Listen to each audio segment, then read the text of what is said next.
So let me show you how to handle a centralized return. So let's go over to Sales Receipts.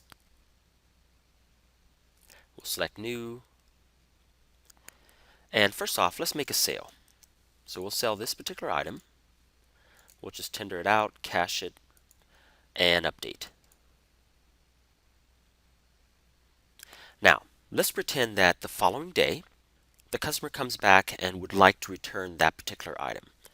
So we'll handle the return. So we'll scan in the item being returned. We'll select the Return Item button. This window pops up to verify the original sale. So we'll just type in the receipt number and we'll say OK. At this point in time, it goes to the central server, verifies that the item was purchased and has not yet been returned, and it allows you to go through with the return receipt. So we'll just tender, again we'll cash it out, and we'll return this amount back to the customer. Okay, so now let's pretend that that particular customer somehow got a hold of a identical item, maybe the item was stolen, and tries to return that stolen item again at a different store.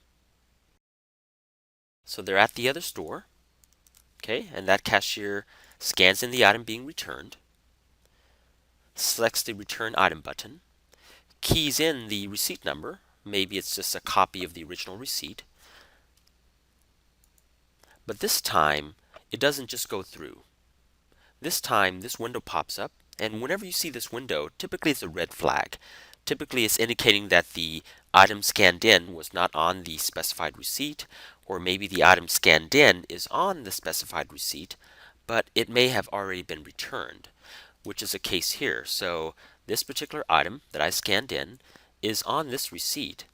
If I press this Show Items button, you can see it's on the receipt, but you can see here, if we scroll over a little bit, that the return quantity field is a 1. That tells me that this particular item that I scanned in is on this receipt, but it has already been returned. So you're going to have to figure out what happened, right? Is this a fraudulent activity? Was there a mistake made? We don't know.